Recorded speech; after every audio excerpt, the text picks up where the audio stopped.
We have the support of one another. So I say, welcome to the Monterey Center for Spiritual Living. We're excited that you have joined us, whether you're here in person via Zoom, you're watching our presentation on Facebook or on our YouTube channel. We know that you have many choices, and we appreciate that you have selected Monterey Center as one of your choices. If you're viewing on Facebook or YouTube, we invite you to put a note in the comments and let us know where you're viewing from. We would like to know where our outreach is going. Now, an often asked question that came up recently is, what does Centers for Spiritual Living stand for? And what is the reason for changing the name from religious science?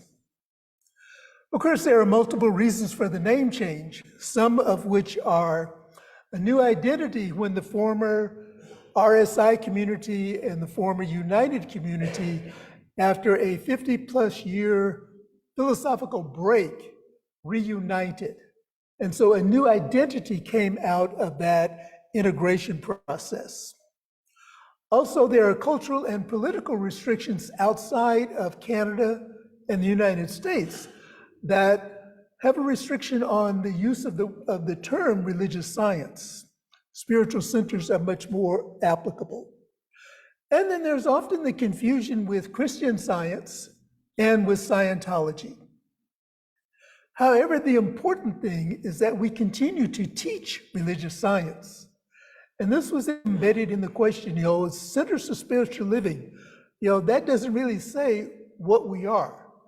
We continue to teach religious science. Perhaps a different question we may ask, and this is a question that all of us can ask. I invite you to ask it of yourself.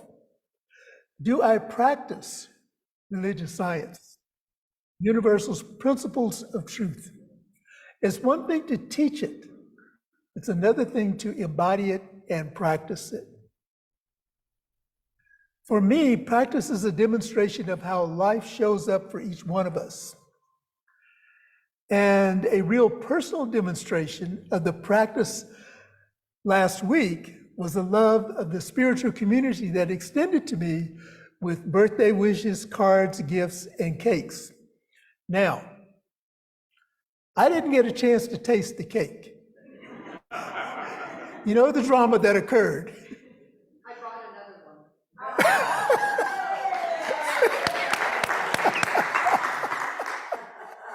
Well, when I was discharged from the hospital on Wednesday, my car was still here. One of my neighbors came and picked me up, and they brought me to the church to get my car.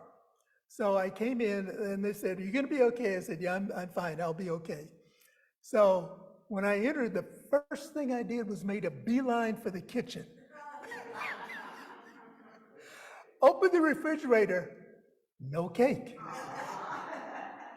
Open the freezer, no cake.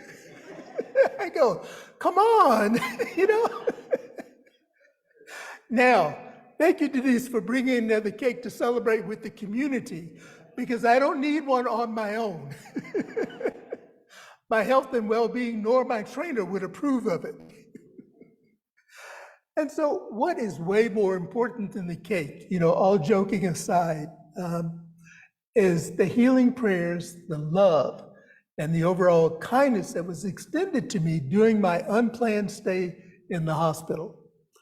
And I am forever grateful to this loving community, knowing that our consciousness makes a difference on the planet. Thank you for practicing principles of religious science and science of mind. Today our topic is my passion and my purpose. And it serves as a reminder that we are divine beings, yet listening to our critical voice can sometimes often paralyze our passions. When we allow ourselves to move into that arena of self-criticism and self-doubt, this can be a way to paralyze our passions. Science of Mind teaches that we are never separated from this universal intelligence, and that we are always guided in the direction that we need to take. And I say this about my experience last week. Yes, it was not my plan to spend my birthday in the hospital. However,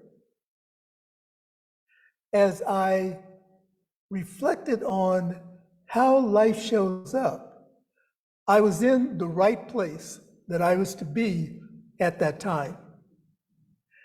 As we discover our passion and purpose, we may default to judging ourselves or comparing ourselves to others. However, we have gifts that are uniquely ours to live, to share, and to give to the planet. We are never alone. We are never alone. And we can trust that we are always guided to the perfect self-expression. Feeling we are not worthy or not capable of carrying out our goals or dreams fosters an illusion of separation, leading us to doubt ourselves and our abilities. If we are not mindful of our oneness with Spirit, a large percentage of our thoughts each day would become negative ones. These negative thoughts may appear as believing someone or something is out to get us, or there is a limited supply that we must compete for, only blocking our only manifestations. Be not afraid to take that first step in realizing your dream. Realize that your dreams are valid and have a purpose for existing.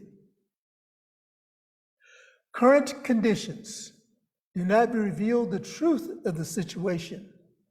They only show us the results of our past thinking, allowing us to make corrections along the way. And this is the good news of our teaching, and a basic of our practice is to realize that current conditions are not the totality of life. They're not the totality of what I'm experiencing in this moment. I can use the current condition to show me the result of past thinking and allow myself to make corrections along the way. That is the beauty of living a life based on spiritual principles. We have the opportunity to make corrections along the way. As we learn to allow our inner guidance to reveal the perfection of our passionate path, we recognize imperfections as unique expressions of the divine manifesting through us, inviting us to embrace perfection of it all. In our Science of Mind textbook, Ernest Holmes writes this: if the spiritual universe were not perfect, it could not exist for a single moment. The truth is indivisible and whole. God is complete and perfect. God is complete and perfect.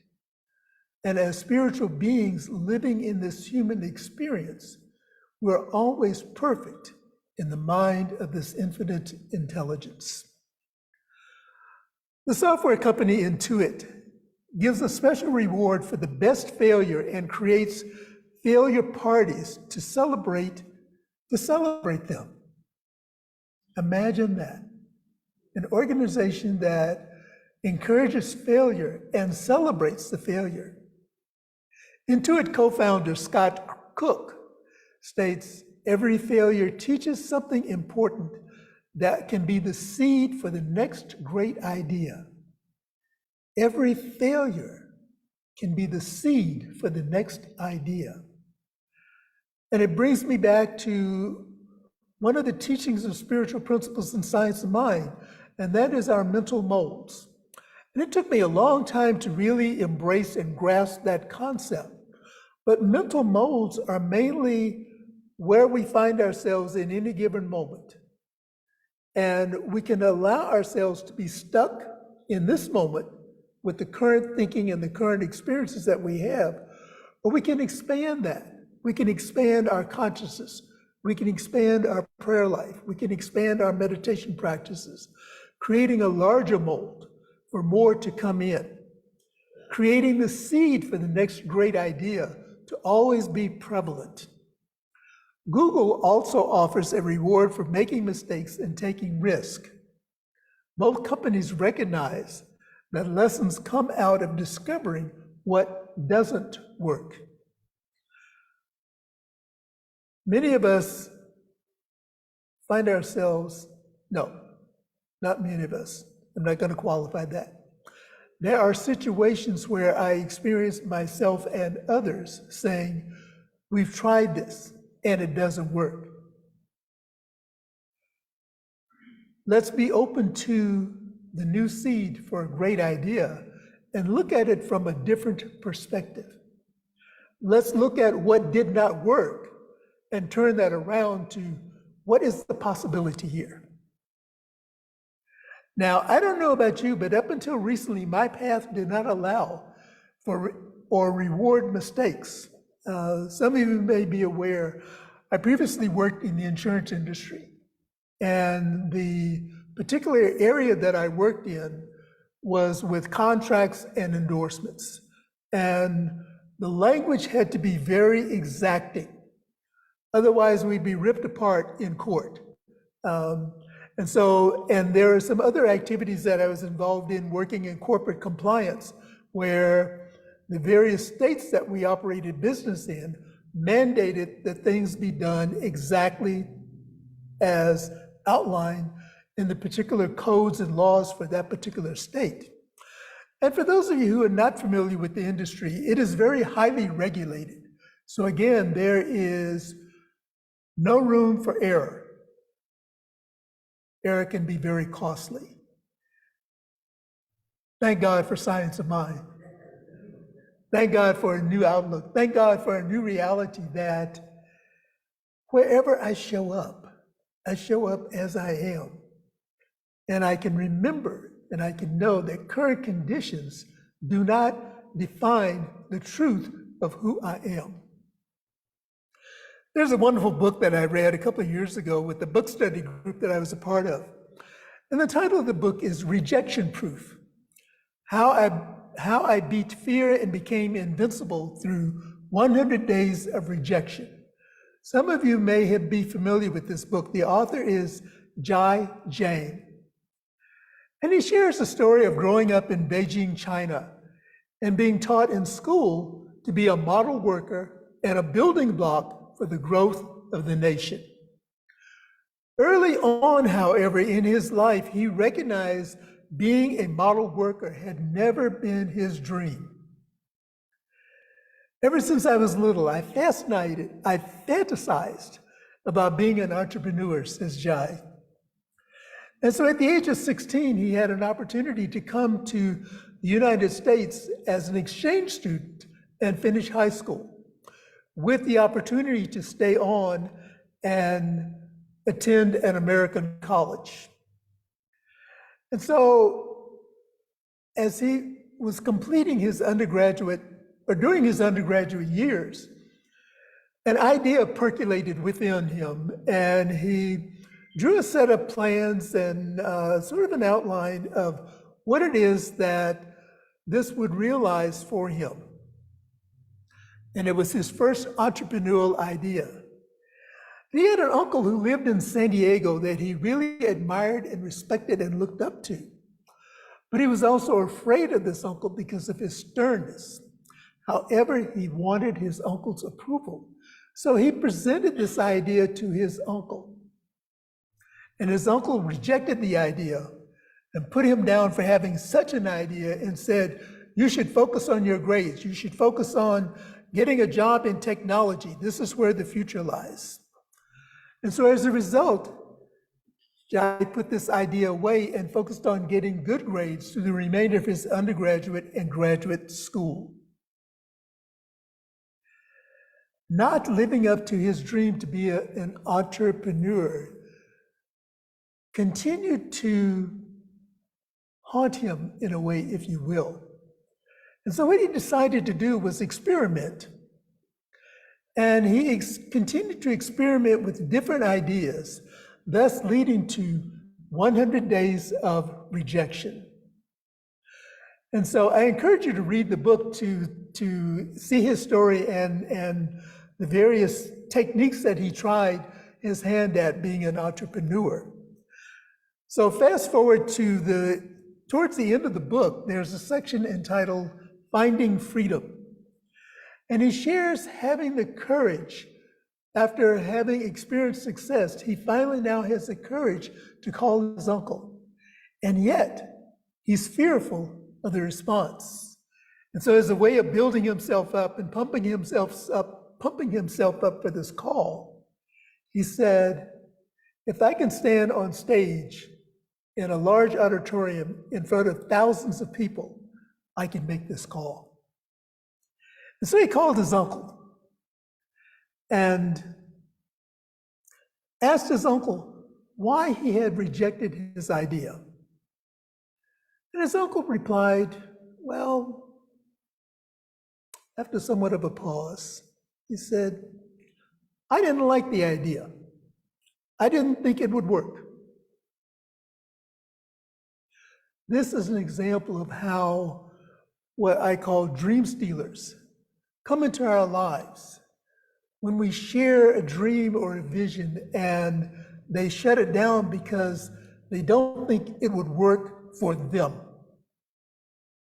So I would encourage us to be open to those who trust us enough to bring us an idea, to bring us an experience, to bring us a situation, to embrace with love the person that is standing before us or sitting beside us, wherever it may be, to encourage them and to inspire them to follow their dream, to follow their bliss.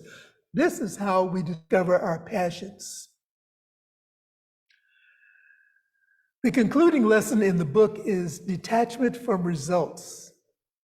Jai writes, by focusing on controllable factors, such as our effort and actions, and by detaching ourselves from uncomfortable outcomes, such as acceptance and rejection, we can achieve success in the long run. And so connecting this story with our Science of Mind principles, Frederick Bales, in his book, The Basic Principles of Science of Mind, writes, spiritual thinking is a method of thought. Spiritual thinking is a method of thought that brushes aside the surface, the physical, and the apparent interpretation of things, and is seen into the spiritual reality beneath. Last week, I shared with you one of my takeaways from our Asilomar Soar experience at our retreat, our annual summer retreat. And that is, rather than avoiding a situation, to look at it head on, as I did with my little episode, rather than avoiding and trying to dance around the reality of what was happening, looked at it head on. And as you look at it head on, you see through the experience to the spiritual principle and to the teaching that is behind the experience. To avoid it, to try and bypass it, is what we would identify as spiritual bypass. And that's putting a Band-Aid on something that you choose not to look at. But it doesn't foster the healing. Sometimes that wound has to be opened so that it can be healed.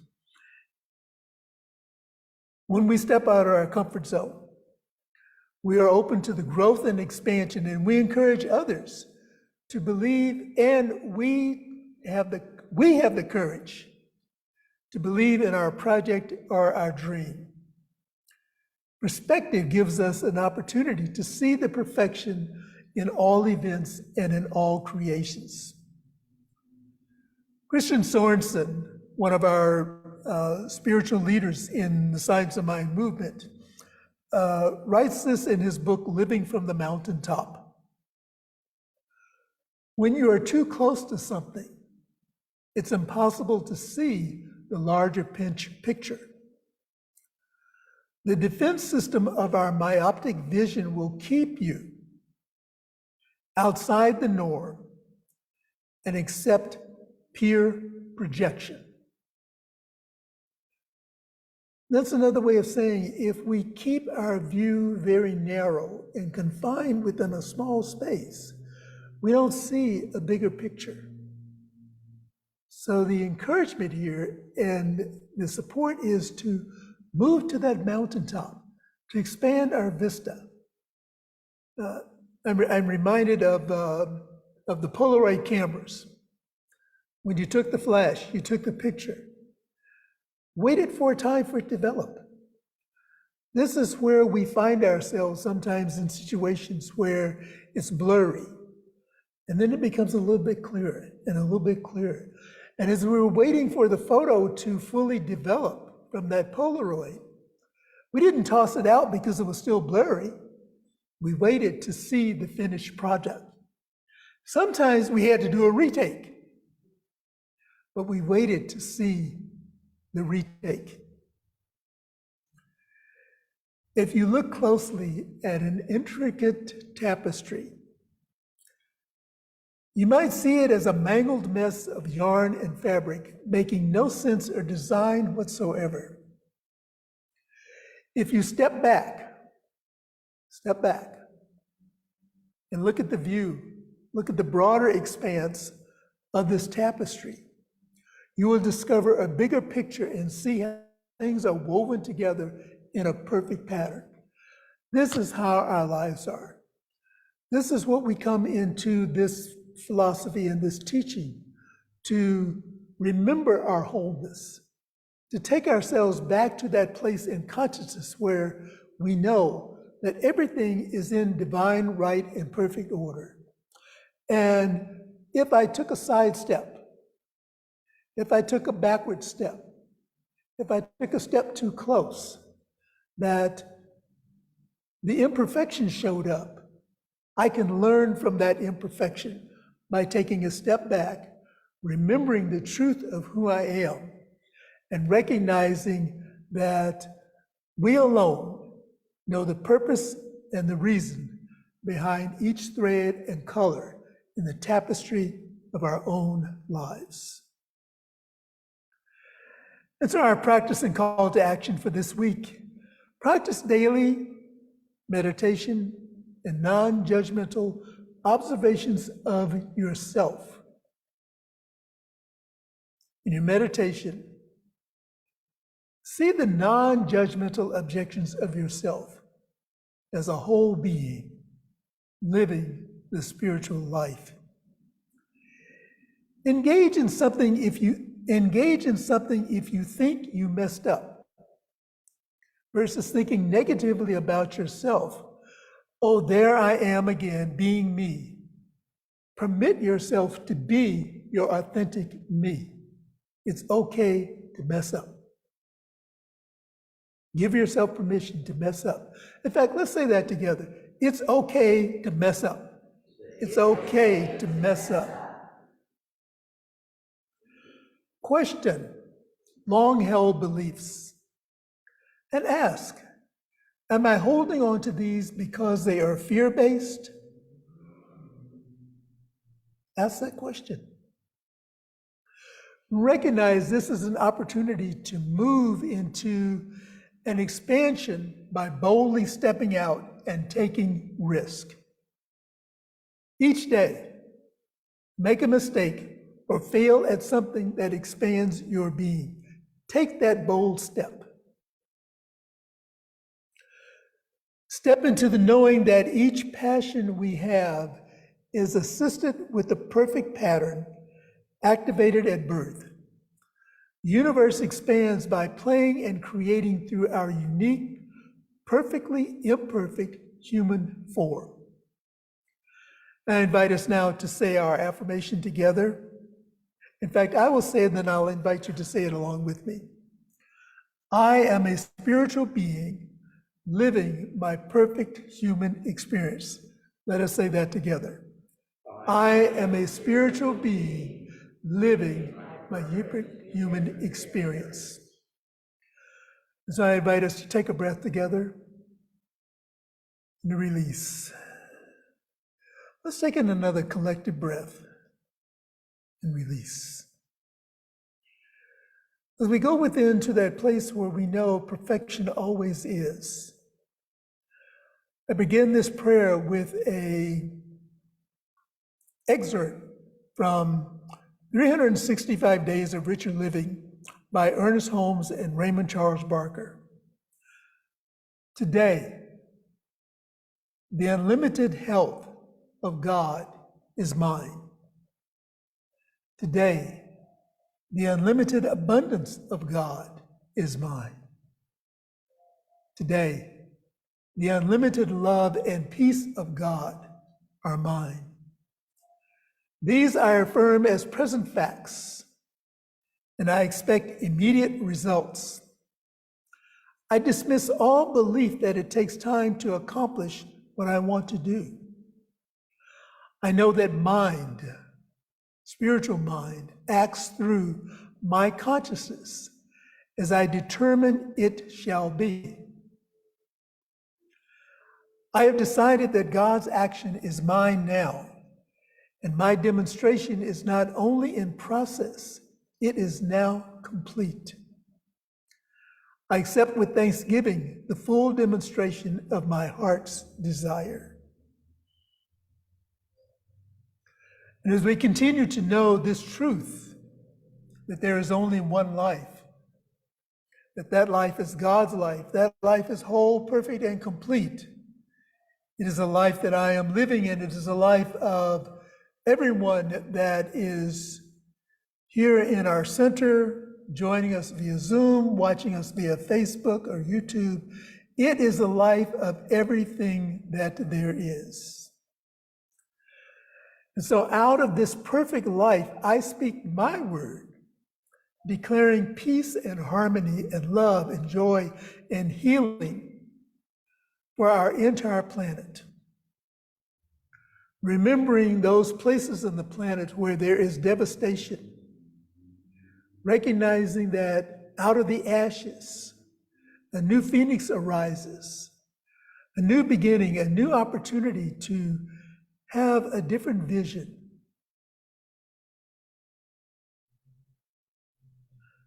I'm declaring wholeness and perfection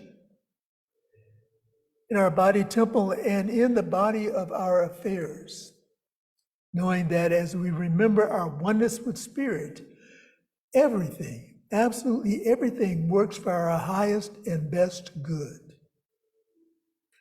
I'm speaking into the atmosphere, divine right purpose, divine right livelihood, divine right living space for those who choose to live inside or those who choose to live outside. Recognizing that resources are available for all choices, and those resources are being revealed right here, right now, in this very moment. I speak into the atmosphere, healing of the body, mind, and spirit, knowing that health and wellness and wholeness is ours by divine right action.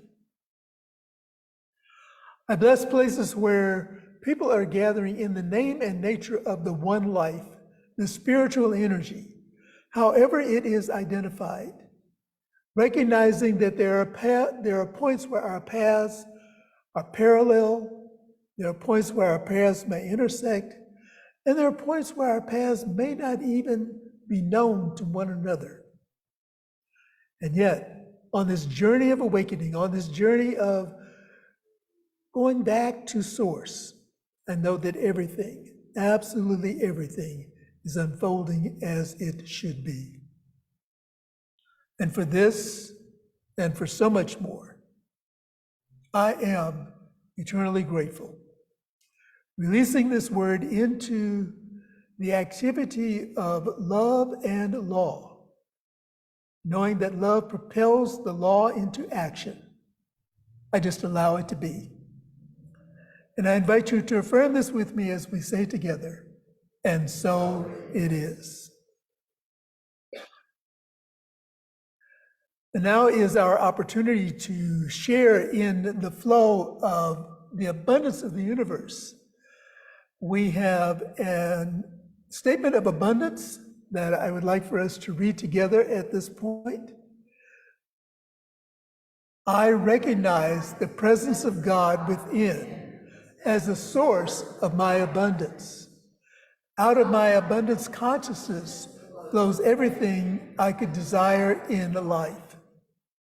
With gratitude and thanksgiving, I now participate in the uninterrupted flow of abundance. This prosperous experience is evidence of my abundance consciousness. For those of you who are here in the center, we have a donation box on the glass table near our fellowship area. You're invited to leave your donations there. For those of you who are viewing online, and for those of you who support us very lovingly through your mail-in donations, that information is on our screen. You may text to give, that number is on our screen, and you may also donate online to our website, www.montereycsl.org. And while you're on the website making your donation, or I encourage you to just visit the website to see what some of the exciting things are happening here. If you're not a subscriber to our newsletter, click on the subscribe button so that you can receive current updates of what is happening here in the life of the Monterey Center. And I'd like to acknowledge our beautiful flowers this morning are presented in memory of Heidi Lawson, Richard Lawson's daughter, who recently made her transition. So we extend our love and condolences to Richard and Denise, knowing that Heidi has just moved on to the next grand adventure of life. So thank you for the flowers this morning. And to our Facebook and YouTube family, we invite you to join us next week as we conclude our theme for the month of August, My Passion, My Purpose. And our message will be passionately living your purpose. And so we thank you and good morning for joining us. And we will see you next week on Facebook and on YouTube.